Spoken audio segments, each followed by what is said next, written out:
moment. That's the fight that everybody want to see. Yeah. I want to do it. Do you respect him as like when he's like, I got a couple fights left, I'm at the end, I'm only trying to get mega fights, so I understand it, but don't lie or cap to the net and make it seem like I had the opportunity to fight you and I didn't. I never did. You know what I'm saying? And then that one time that I did, we said they called and we said we never heard nothing else back about it. So right. I mean, I respect it though. I mean, get your money. You know what I'm saying? Do your thing. But don't be capping on the net. Man, great. Bud always been like that. Without a question, solid. You know what I'm saying? Solid. You think there's anything left for him, coach, or is it time for Bud to move on? Or I'm trying to figure out who he gonna fight next. 160, you can see him fight going I wouldn't do nothing crazy. He looked at excellent. Hey, Islam. He looked at excellent. Is there anybody the most from No, I'm trying to figure out what their team gonna do next. I want to see what's He's next. talking about 160, coach. I mean, the only thing down there is maybe like a middleweight tournament, 2 fights undisputed, something like that. But if not that, then what for Bud? Who? Well, they were talking about Jaron Ennis going to 160, possibly going. Jaron Ennis going to 160. If he go to 160, then we got another mega fight. You think that's a mega fight? I don't know that yet, but I'm saying, and the boxing fans that know boxing would say that's another mega. The boxing world erupted when reports emerged that Terence, Bud, Crawford and Jaron "Boots" Ennis were finally making progress towards serious negotiations. For years, fans viewed this matchup as nothing more than a fantasy that would likely never become reality, but now it appears to be closer than ever before. Following Crawford's stunning move to the super middleweight division and his reported victory over Canelo Alvarez, attention quickly shifted to what many believe is the final major challenge of his career. According to insiders, negotiations for the bout could be valued at nearly $300 million, a figure reserved only for the biggest events in boxing history. Those kinds of numbers are attached to fights capable of captivating the entire sporting world. In this video, we'll examine why this showdown has become the biggest story in boxing, how Ennis developed into a fighter many have compared to Crawford himself, and why this contest may ultimately become the toughest test of Bud's legendary career. When Crawford stepped up to 168 pounds, many critics believed he had pushed his limits too far. Questions surrounded his size, his age, and whether he could compete with one of boxing's biggest stars. Instead of struggling, Crawford delivered a brilliant performance that made it look as if he had always belonged in the division. Steps ahead of him in smarts. And I think, that's where he'd get in trouble with, coming straight forward, trying to box me or trying to, think shot for shot. I just compare myself, with a lot of great fighters, and I can see the holes in his game, and I can see the openings and the opportunities that I would have because A, I feel like I punch harder than Xander. B, I'm way sharper than Xander. C, I'm way faster than Xander. So the shots that Xander was hitting him with and the shots that Xander couldn't capitalize because his speed wasn't there, I will be able to capitalize. And when I capitalize, everybody know I'm probably one of the best counterpunchers, That triumph accomplished something rarely witnessed in today's boxing landscape. Crawford defeated an elite champion without depending on a size advantage, catchweight agreements, or a string of preparation fights. He simply stepped into the ring against one of the sport's biggest names and relied entirely on his skill to secure the victory, leaving fans and experts throughout the boxing world in complete disbelief. Mayweather. I think Crawford is better, bigger. He's actually he moving weight class, and I would say Crawford is a better fight all around fighter. Mayweather is really good too, though. You can knock him as well. He's very talented. It would have been a tough fight, but I think Crawford would have had the edge over Mayweather because of the long arms and because it's bigger. You know what I'm saying? And he would have kept him at bay. It would have been hard for Mayweather to counter, maybe. But Mayweather's definitely a technician. I mean, like Crawford said, Mayweather has his era. After reaching that remarkable milestone, one obvious question immediately emerged. Crawford had seemingly cleared every significant hurdle placed before him. He had already defeated Errol Spence Jr., unified world titles across multiple divisions, and reportedly added another historic achievement by conquering the 168-pound division. It appeared there were no meaningful challenges remaining until one familiar name continued appearing in every discussion: Jaron "Boots" Ennis, the undefeated rising star who has continued dominating every opponent standing across the ring from him. Said that Terence "Bud" Crawford retired, went to 168, and then retired for a reason. And that reason was Boots Ennis. Here's what Crawford said after the win. I'm going to keep my comments to myself, but y'all get it, I hope. We've seen you get rocked hella times too. Stop hating Unc. He almost got knocked out by Xander. Bud sends Boots to the morgue. All you do is comment. You said you'd gain nothing from fighting him, so just enjoy retirement. I agree with this, by the way. I agree with if Bud is going to talk on Twitter, and I said this when he talked about Ilya Top Toro. If you're retired, don't do the Floyd Mayweather thing where, oh, I would have beat him. See, I would have beat him. If you think you can beat Boots, come back and fight him. Bud's not going to do that. He's retired. This potential super fight has been part of boxing conversations for years.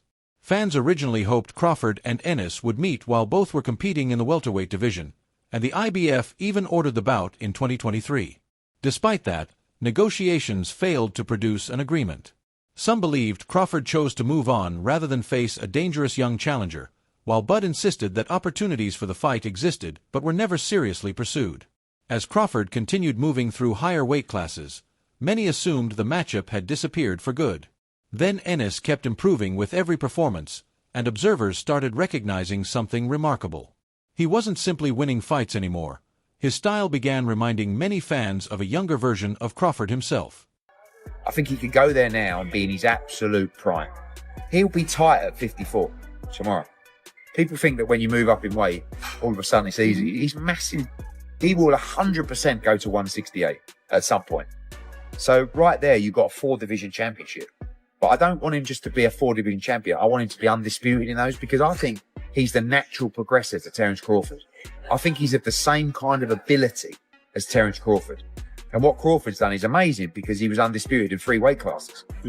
Yeah, you got to prove it in a ring. Of course you have. It's very well me saying it. But you've got to prove it in a ring. But you've also, people know in boxing. So everyone's always known how good Crawford was. But it took him a long time to get the opportunities to prove it. We've got to make sure that we're not 36, 37, 38 when we're getting those opportunities. Because if Boots can get it at 29, 30, he's going to be around 34, 35. He lives a clean life. Do you know what I mean? I think this guy, I truly believe. It didn't take long before respected boxing analysts began referring to Jaron "Boots" Ennis as the heir to Terence Crawford's throne. The growing comparisons reignited interest in the long-awaited matchup, and promoter Eddie Hearn added even more excitement by insisting there is only one opponent left who can truly challenge Crawford. According to Hearn, Ennis has every advantage heading into such a fight. He is undefeated, in the prime of his career, physically fresh, and nearly 10 years younger than Bud. His stance was simple. If Crawford is searching for one final defining test, Boots Ennis is the clear and obvious opponent. We know what the super fight is. We know what the super fight is. Super fight isn't Sebastian Fundora. The super fight isn't Virgil Ortiz. Super fight isn't Josh Kelly. There's no one at 160. The super fight is Terence "Bud" Crawford. That's the super fight. And you know the thing is about Terence, yeah? A, we know Terence is a killer. Terence would have watched yesterday's fight thinking, I see holes. I see holes and I'll capitalize. I'm bigger than you. I'm harder than you. I've got more experience than you. I'm better than you. Well, let's see it. All these things can be said. There's only one way to decide that. Get in the ring. Get in that 22 by 22 foot squared ring with your 10-ounce gloves and let's throw down. And I think Terence is going to. Terence tweeted something along the lines of, almost like, don't tempt me type vibe. And you know what Terence is like? Terence is a street kid. You kind of push that street kid and say it's easy work as Boots is doing. Terence will make you find out if it is easy work, and it ain't easy work. I hope His Excellency Turkey Al-Sheikh was watching because he's the one that can make that fight. Both of these guys want to get paid, and he can make that fight and a fair way. Over the past several months, both fighters have subtly fueled speculation about the matchup. Ennis has repeatedly spoken with respect about Crawford, praising him for becoming one of boxing's biggest stars after his recent accomplishments and describing him as one of the greatest fighters of his era. At the same time, Boots has never backed away from expressing confidence in his own abilities, making it clear that he believes he has the complete skill set necessary to defeat the future Hall of Famer. By the way, there's this brother coming up, Molly. His name is Boots Ennis. This brother's special. You don't want to go in the ring against after that beating. Molly, it was so bad. I swear to y'all, I am not exaggerating. Yeah. You know. Even while complimenting Crawford publicly, Many fans and analysts sensed a quiet confidence behind Ennis' words. His comments seemed to carry the message that every champion's reign eventually comes to an end. Crawford, on the other hand, has consistently praised Boots for his talent and has congratulated him following several impressive victories. However, Bud has also maintained that the younger star still has more to accomplish before proving he belongs among boxing's absolute elite. Eddie been talking about that for a long time. But the crazy thing about it is I told Eddie, I said, Eddie, this is before Canelo. I said, Eddie, you keep talking about this fight so much. Put your money up. Eddie said, I'm not paying for that fight. I said, why not? You believe in your fighter? I'm not paying for that fight. I said, I rest my case. Whenever Crawford has been asked whether Jaron Ennis has what it takes to beat him, his response has typically been composed and self-assured. He has often suggested that timing is everything and hinted that the right opportunity will present itself when the moment is right. But after Crawford's reported victory over Canelo Alvarez, the conversation intensified dramatically. Boots quickly expressed his interest in making the fight happen. Promoters began discussing the possibility of a massive payday reportedly approaching $300 million, and television executives were said to have started private discussions about turning the blockbuster matchup into reality. I tried to tell him too, and I told him Xander's a good fighter. I like Xander, man. You see Xander come over to hug me. I mean, one of my top fighters that I like.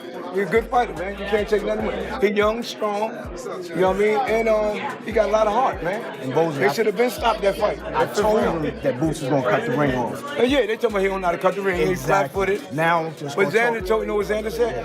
Xander said he was just talking. He said, I know he boxing move. He just said that. As excitement surrounding the fight continued to grow, several respected voices in boxing, including Eddie Hearn, Tim Bradley, and Sean Porter, began reaching the same conclusion. They all viewed Jaron "Boots" Ennis as the one opponent still capable of creating a truly blockbuster event with Terence Crawford. In their opinion, no other available fighter could generate the same level of anticipation. That leads to an important question. Why do so many experienced boxing figures believe Ennis is the fighter who most closely mirrors Crawford's style and abilities? As far as height, they both switch hitters, lift, and everything. All of that cancels out each other. So they are literally the same people pretty much. The only difference is Crawford done been in the big stage against big fighters so many times. And also with age, he didn't beat up his body, so his age is actually good. He got the grown man strength. He not just grown man strength, but he built on top of that. Like, look at him at 135. He was a little scrawny dude. He wasn't a big dude. Now look at him. He ripped up everything. He's strong. So sure. I feel like he got everything. There's all the experience, all the knowledge. So I got to go with The similarities between the two extend well beyond media hype. Ennis possesses one of the most well-rounded skill sets in the sport today. He transitions effortlessly between orthodox and southpaw stances, counters with outstanding accuracy, and lands punches that opponents rarely see coming. When those technical skills are combined with his natural size, youthful athleticism, long reach, and impressive knockout power, many believe Boots creates stylistic challenges unlike almost any other boxer currently competing at the elite level. I feel way stronger this weight class. I should have probably been moved up, but as you know, I was standing down there, trying to,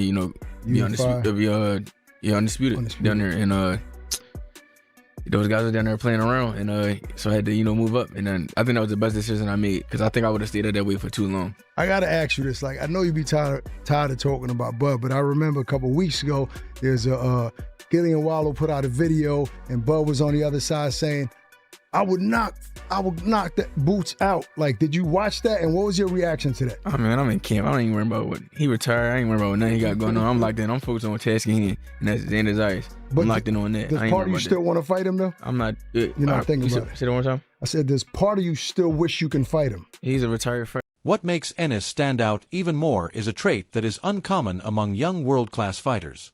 Despite possessing explosive speed and power, he approaches every fight with exceptional patience and composure. Rather than forcing opportunities, Boots allows the action to develop naturally, displaying a level of ring maturity and discipline that far exceeds what many expect from someone at this stage of his career. There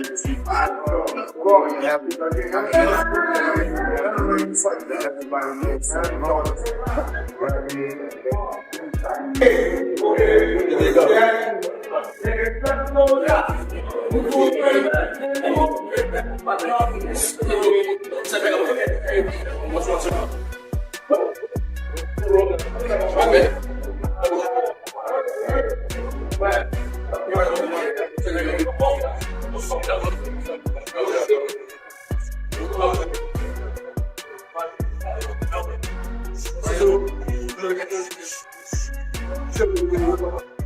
That unique blend of patience, athletic ability, and technical skill has only increased the anticipation surrounding this potential showdown. On one side stands Terence Crawford, the established champion whose accomplishments have already secured his place among boxing's all-time greats. On the other is Jaron "Boots" Ennis, the undefeated rising star determined to lead the sport into its next era. It's the ultimate clash between a proven legend and the next generation's brightest talent, a matchup that perfectly captures the battle between established greatness and emerging dominance. He's an awfully good fighter, and you know, it would take a real wizard to beat him. Crawford has something that no other fighter around has, and people haven't commented on it, and that is he fights equally well as a southpaw or as a right-hander. And so when you train for a fight, usually the fighter he's fighting trains for him as an orthodox fighter, right-handed fighter. And so from the first round on, he'll turn southpaw, and the guy isn't. At this point in his career, Terence Crawford has very little left to accomplish, either financially or inside the ring. He has already become an undisputed champion in multiple weight divisions, defeated many of boxing's biggest names, and consistently surpassed expectations throughout his remarkable journey. So why would he choose to face someone as dangerous as Jaron "Boots" Ennis? Many believe the answer comes down to one word: legacy. A victory over a young, undefeated elite fighter would further cement Crawford's place among the greatest boxers of the modern era. Some critics have argued that he has never beaten a younger champion at the absolute peak of his abilities, and this matchup presents the perfect opportunity to silence those claims. If Crawford defeats Boots, many fans and analysts believe his legacy would reach an entirely new level alongside boxing's all-time legends. It's an excuse. I beat this guy, you know, and he's too young or whatever. So I'm never really going to give my full respect until afterwards. Yes, you know, it's a lot of people that's changing their narrative. Like, man, y'all watching something great right now, and we not appreciating it. And it's sad to say that we waking up at the tail end of his career. You know, we really didn't realize it until now, when he's like doing extraordinary stuff, like going up 2 weight classes to fight the best fighter in that division, the #1 guy that's the face of boxing, you know. And the way that I handled that, people like, oh man, something had to be wrong. Canelo had to be washed, or Canelo just wasn't in it. I see people saying, oh, Turkey paid for Canelo to lose, you know. So I just think, you know, when you that much better than the competition, you know, people not going to give you credit until they sit down and look at it and just. For Team Ennis, the timing could hardly be more perfect. Boots enters this stage of his career undefeated, full of confidence, and finally receiving the recognition many believe he has long deserved. However, he also understands that becoming the biggest name in boxing requires one signature victory over an established legend. A win over Terence Crawford would instantly propel him to the very top of the sport. More importantly, Ennis doesn't seem driven by desperation or the pursuit of attention. He truly believes he is the better fighter. Every legendary champion eventually reaches the moment when the next generation comes calling, and many believe this could be Crawford's defining challenge. The age difference only makes the storyline even more compelling, with Bud entering the later stages of his career while Boots is just beginning the prime years of his. That they let the fight go that long, you know, because I was really concerned about him getting hurt like that. But that's boxing, you know. Their corner decided to let him out. Thank God, I hope he's okay. And you know, there was times there that he could have turned it around, but I mean, tonight it was Boots' night. You know what I'm saying? Do you favor Fundora or Virgil against Boots, or is Boots? That I really don't know. I think that Fundora will be a really tough fight for the fighter right now. But man, Fundora is like freaking like 20 feet tall, you know. So Boots, I don't know if you can take, man, he had problems a lot of problems he had, like in the third round, was it, right? When Chandler was coming back, you know, he hurt him, and it took him about a round to come back, you know, for Boots to come back, and I think that... According to multiple insiders, conversations surrounding this blockbuster fight are becoming increasingly serious. Eddie Hearn continues to actively push for the matchup, while reports suggest that Netflix has shown significant interest in securing the broadcasting rights. Both teams recognize the enormous financial potential of the event, and Crawford has given no indication that he plans to walk away from what could become one of the biggest fights in recent boxing history. In the third part, Virgil came out and said that he was going to sleep you. So I just want to know your comments on those. Why he ain't take the fight in the beginning? You know what I'm saying? Bro, I ain't be talking, bro. I ain't gonna lie. I'm trying to tell you, I'm really different. He gonna see firsthand. Cause he gets hurt a lot. He flat-footed and he been dropped multiple times. When he get hit by me, it's gonna be this. Now it's time for the fans to decide. Will the experienced champion add one final masterpiece to an already legendary career, or will the undefeated rising star officially usher in a new era of boxing? Share your prediction in the comments below, and let us know who you think wins this dream matchup. Don't forget to like the video, subscribe to Fight Field, and stay tuned for more breaking boxing news and updates.